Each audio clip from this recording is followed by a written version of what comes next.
Assalamualaikum warahmatullahi wabarakatuh. Perkenalkan, nama saya Silvana Lukiasinta dari kelas 12 OTKP 2. Di sini, saya akan menjelaskan kembali tentang analisis perencanaan kebutuhan sarana dan prasarana.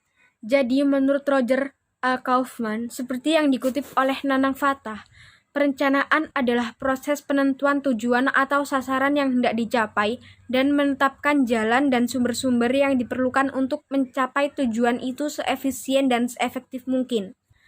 Dan perencanaan kebutuhan merupakan rincian fungsi perencanaan yang mempertimbangkan suatu faktor kebutuhan yang harus dipenuhi.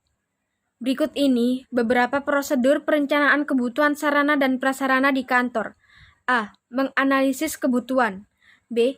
Menginventarisasi sarana dan prasarana yang ada. C. Mengadakan seleksi. D. Menyediakan dana. E. Memberikan wewenang untuk melaksanakan tugas penyediaan sarana dan prasarana. Dan menurut Jati Juliatri Arsah, dalam bukunya Manajemen, menyebutkan 5 syarat perencanaan yang baik. Di antaranya yaitu 1. Berdasarkan alternatif. 2. Realistis. 3. Ekonomis. 4. Fleksibel. 5. Rencana harus dilandasi partisipasi. Hal-hal yang perlu diperhatikan dalam menyusun perencanaan sarana dan prasarana kantor. 1. Gunakan prosedur pengelolaan sarana dan prasarana. 2. Tentukan jenis, kuantitas, dan kualitas sarana dan prasarana yang dibutuhkan. 3. Sesuaikan antara kebutuhan sarana dan prasarana dengan biaya yang tersedia. 4. Sediakan dan gunakan sarana dan prasarana dalam kegiatan operasional. 5. Penyimpanan dan pemeliharaan sarana dan prasarana. 6. Kumpulkan dan kelola data sarana dan prasarana. 7. Penghapusan sarana dan prasarana sesuai dengan prosedur yang berlaku. Analisis perencanaan kebutuhan. Dalam sebuah perencanaan sarana prasarana juga harus mengadakan analisis agar perencanaan itu berjalan dengan baik.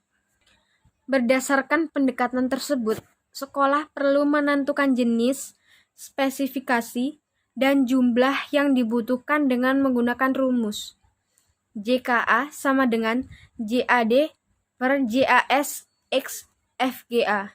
Keterangan JKA atau jumlah kebutuhan alat, JAD atau jumlah alat yang dibutuhkan, JAS atau jumlah alat yang disediakan, FGA atau faktor guna alat.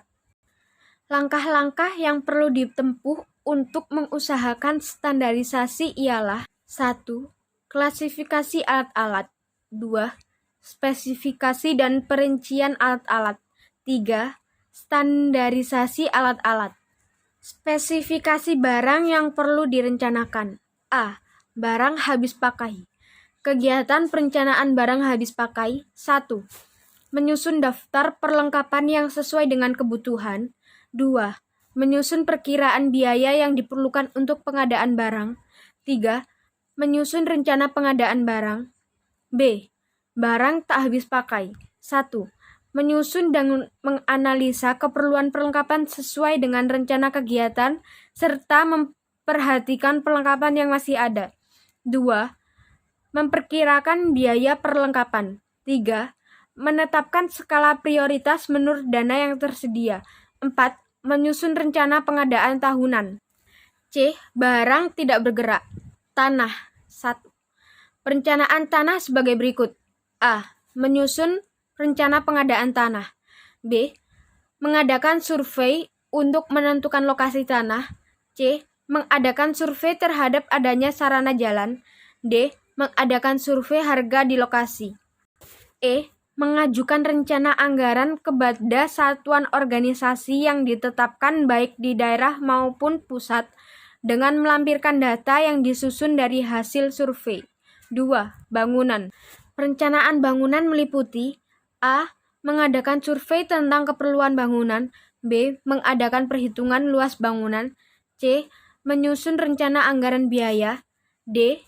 Menyusun tahapan rencana anggaran yang disesuaikan dengan rencana, tahapan pelaksanaan secara teknis, serta memperkirakan anggaran yang disediakan dengan memperhatikan skala prioritas.